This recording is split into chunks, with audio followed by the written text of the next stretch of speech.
ಓಂ ಶ್ರೀ ಗುರುಭ್ಯೋ ನಮಃ. ಹರಿ ಓಂ. ಜ್ಞಾನಾನಂದಮಯಂ ದೇವಂ ನಿರ್ಮಲ ಸ್ಫಟಿಕಾಕೃತಿಂ ಆಧಾರಂ ಸರ್ವವಿದ್ಯಾನಾಂ ಅಯಗ್ರೀವಂ ಉಪಾಸ್ಮಹೇ. ಪ್ರಿಯ ವೀಕ್ಷಕರೇ, 2026 ಶ್ರೀ ಪರಾಭವ ನಾಮ ಸಂವತ್ಸರ ಉಗಾದಿ ಹಬ್ಬದ ಶುಭಾಶಯಗಳು.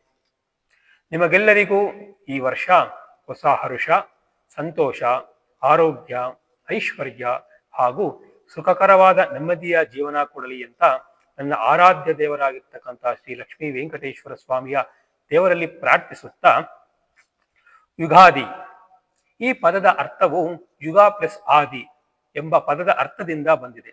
ಯುಗ ಎಂದರೆ ಕಾಲ, ಆದಿ ಎಂದರೆ ಆರಂಭ. ಹೊಸ ಕಾಲದ ಆರಂಭವನ್ನು ಯುಗಾದಿ ಎಂದು ಕರೆಯುತ್ತೇವೆ. ಯುಗಾದಿಯು ಹಿಂದೂ ಚಾಂದ್ರಮಾನದ ಪಂಚಾಂಗದ ಪ್ರಕಾರ ಚೈತ್ರ ಮಾಸದ ಶುಕ್ಲ ಪಕ್ಷದ ಪಾಡ್ಯಮಿ ತಿಥಿ ಎಂದು ಆಚರಿಸುತ್ತೇವೆ. ಇಲ್ಲಿ ಒಂದು ಪುರಾಣ ಕಥೆ ಇದೆ. ಬ್ರಹ್ಮದೇವನು ಈ ದಿನ ವಿಶ್ವವನ್ನು ಸೃಷ್ಟಿಸಿದನೆಂದು, ಯುಗದ ಆರಂಭ ದಿನದಂದು ಈ ದಿನ ಪ್ರಾರಂಭವಾಯಿತೆಂದು ಪುರಾಣ ಗ್ರಂಥಗಳು ಹೇಳುತ್ತದೆ. ಯುಗಾದಿ ಹಬ್ಬವನ್ನು ಆಚರಿಸುತ್ತೇವೆ. ಹೊಸ ವರ್ಷ, ಹೊಸ ಹರುಷದ ಸಂದರ್ಭದಲ್ಲಿ ಈ ಹಬ್ಬವನ್ನು ಆಚರಿಸುತ್ತೇವೆ. ಹಾಗೂ ಸೂರ್ಯದೇವನು ತನ್ನ ಪಥವನ್ನು ಬದಲಾಯಿಸಿ ಹೆಚ್ಚಿನ ಉಷ್ಣೋಗ್ರತೆ ಕೊಡುವ ಕಾಲ ಇದಾಗಿದೆ. ಸೂರ್ಯದೇವನು ರಥ ಚಕ್ರಕ್ಕೆ ಋಗ್ವೇದ ಎಂದು, ದೇಹಕ್ಕೆ ಯಜುರ್ವೇದ ಎಂದು, ಚಕ್ರಕ್ಕೆ ಇರುವ 60 ಕಡ್ಡಿಗಳು 60 ವರ್ಷಗಳು ಸಂವತ್ಸರವೆಂದು ಪುರಾಣ ಗ್ರಂಥಗಳು ತಿಳಿಸುತ್ತದೆ. 60 ವರ್ಷಗಳಲ್ಲಿ ನಾವು ಈಗ 2026ರಲ್ಲಿ 40ನೇ ವರ್ಷವಾದ ಶ್ರೀ ಪರಾಭವ ನಾಮ ಸಂವತ್ಸರದಲ್ಲಿ ಬಂದಿದ್ದೇವೆ. ಪರಾಭವ ನಾಮ ಸಂವತ್ಸರದಲ್ಲಿ ನವ ನಾಯಕರ ಆಳ್ವಿಕೆ ಹೇಗಿರುತ್ತದೆ ಅಂತ ತಿಳಿದುಕೊಳ್ಳೋಣ. ಮೊದಲಿಗೆ ರಾಜ. ಗುರೋಹು ರಾಜತ್ವಂ ಫಲಂ ಅಂತ ಕರಿತೀವಿ. ಈ ವರ್ಷದ ಉಗಾದಿ ಗುರುವಾರ ಬಂದಿರುವುದರಿಂದ ರಾಜ ಬಂದ್ಬಿಟ್ಟು ಗುರುಗ್ರಹ. ಗುರುಗ್ರಹ ಕೊಡ್ತಕ್ಕಂಥ ಫಲ ಏನಪ್ಪಾ ಅಂದ್ರೆ, ಗುರು ರಾಜನಾಗಿರುವುದರಿಂದ ಪ್ರಜೆಗಳು, ದ್ವಿಜರು ಒಳ್ಳೆಯ ಧರ್ಮವನ್ನು ಆಚರಿಸುತ್ತಾರೆ, ಧರ್ಮ ಸತ್ಕಾರ್ಯಗಳಲ್ಲಿ ಪಾಲ್ಗೊಳ್ಳುತ್ತಾರೆ, ತಮ್ಮ ತಮ್ಮ ಕುಲ ಧರ್ಮಗಳನ್ನು ಅನುಷ್ಠಾನ ಮಾಡುತ್ತಾರೆ, ಒಳ್ಳೆಯ ನಡತೆ ಉಳ್ಳವರಾಗಿರುತ್ತಾರೆ, ಪ್ರಜೆಗಳಿಗೆ ಒಳ್ಳೆಯ ಆರೋಗ್ಯ ಸಿಗುತ್ತದೆ, ದೇವಸ್ಥಾನಗಳಿಗೆ ಒಳ್ಳೆಯ ಅಭಿವೃದ್ಧಿಯಾಗುತ್ತದೆ, ಪ್ರಜೆಗಳು ಪುಣ್ಯಕ್ಷೇತ್ರ ದರ್ಶನ ಮಾಡುತ್ತಾರೆ. ಎರಡನೆಯದು ಸಸ್ಯಾಧಿಪತಿ ಶುಕ್ರ. ಮೂರನೆಯದು ಮಂತ್ರಿ ಬಂದ್ಬಿಟ್ಟು ಕುಜಗ್ರಹ. ನಾಲ್ಕನೆಯದು ಧಾನ್ಯಾಧಿಪತಿ ಬುಧಗ್ರಹ. ಮೇಘಾಧಿಪತಿ ಚಂದ್ರಗ್ರಹ, ಸೇನಾಧಿಪತಿ ಚಂದ್ರಗ್ರಹ, ಅರ್ಘ್ಯಾಧಿಪತಿ ಚಂದ್ರಗ್ರಹ ಹಾಗೂ ನೀರಸಾಧಿಪತಿ ಗುರುಗ್ರಹ, ಮೇಘಾಧಿಪತಿ ರಸಾಧಿಪತಿ ರವಿಗ್ರಹ ಆಗಿರುತ್ತಾರೆ. ಪಶುನಾಯಕ ವಿಶೇಷವಾಗಿ ಶ್ರೀ ಕೃಷ್ಣ ಭಗವಾನರಾಗಿರುತ್ತಾರೆ. ಎರಡನೇದು ಕುಜಸ್ಯ ಮಂತ್ರಿತ್ವಂ ಫಲಂ ಅಂತ ಕರಿತೀವಿ. ಎರಡನೇ ಗ್ರಹವಾಗಿರ್ತಕ್ಕಂತಹ ಮಂತ್ರಿ ಕುಜಗ್ರಹ. ಕುಜಗ್ರಹ ಅಗ್ನಿತತ್ವ ಗ್ರಹ. ತುಂಬಾ ಕೋಪವಿರ್ತಕ್ಕಂಥ ಗ್ರಹ ಯಾವುದಪ್ಪ ಅಂದ್ರೆ ಕುಜಗ್ರಹ ಅಂತ ಕರಿತೀವಿ.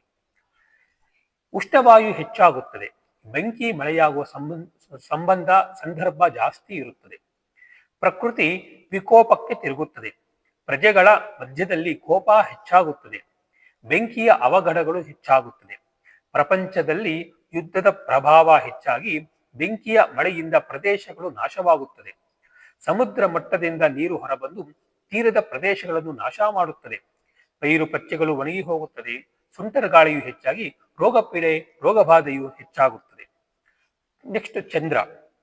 ಚಂದ್ರ ಸೇನಾಧಿಪತಿತ್ವಂ ಫಲಂ. ಚಂದ್ರನು ಸೇನಾಧಿಪತಿಯಾಗಿರುವುದರಿಂದ ಮೋಡಗಳು ಚೆನ್ನಾಗಿ ವರ್ಷಿಸುತ್ತದೆ, ಮಳೆ ಹೆಚ್ಚಾಗುತ್ತದೆ, ಧಾನ್ಯಗಳಿಗೆ ಬೆಲೆ ಕಡಿಮೆಯಾಗುತ್ತದೆ, ಗೋವುಗಳು ಹೆಚ್ಚಾಗಿ ಹಾಲನ್ನು ಕೊಡುತ್ತದೆ.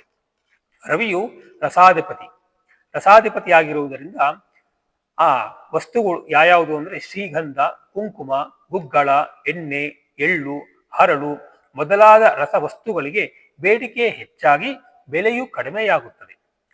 ಗುರು ನೀರಸಾಧಿಪತಿತ್ವಂ ಅಂತ ಕರಿತೀವಿ. ಹಳದಿ ಬಣ್ಣದ ಪದಾರ್ಥಗಳಿಗೆ ಹೆಚ್ಚಿನ ಬೆಲೆಯಾಗುತ್ತದೆ, ಮುಖ್ಯವಾಗಿ ಹಳದಿ ಬಣ್ಣದ ಲೋಹಗಳಿಗೆ ಅಂದರೆ ಬಂಗಾರ, ಬೆಳ್ಳಿ, ತಾಮ್ರ ಇವೆಲ್ಲ ಹೆಚ್ಚಿನ ಬೆಲೆ ಉಂಟಾಗುತ್ತದೆ.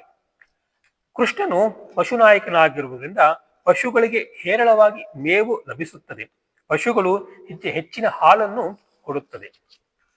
ಶ್ರೀ ಪರಾಭವ ನಾಮ ಸಂವತ್ಸರದ ದ್ವಾದಶ ರಾಶಿಯ ಫಲಾಫಲಗಳು.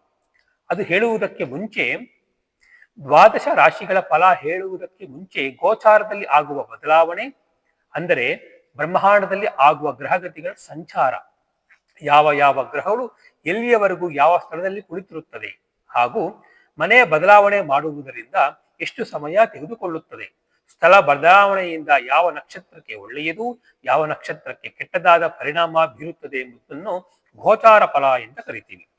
ಈ ಗೋಚಾರದಲ್ಲಿ ಈ ಪರಾಭವನಾಮ ಸಂವತ್ಸರದಲ್ಲಿ ವಿಶೇಷವಾಗಿ 4 ಗ್ರಹಗತಿಗಳ ಸಂಚಾರವಾಗ್ತಾ ಇದೆ. ಒಂದು ಶನೇಶ್ವರ ಸ್ವಾಮಿ, ಎರಡನೇದು ಗುರುಗ್ರಹ, ಮೂರನೇದು ರಾಹು, ಮತ್ತೆ 4 ಕೇತು. ಈ 4 ಗ್ರಹಗಳ ಸಂಚಾರ ಹೆಚ್ಚಾಗಿದೆ.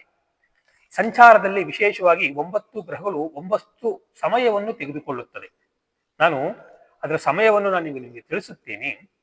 ಸಾಮಾನ್ಯವಾಗಿ ರವಿಗ್ರಹ ಒಂದು ಮನೆಯಿಂದ ಇನ್ನೊಂದು ಮನೆಗೆ ಹೋಗಲು 1 ತಿಂಗಳುಗಳ ಕಾಲ ಸಮಯವನ್ನು ತೆಗೆದುಕೊಳ್ಳುತ್ತಾರೆ.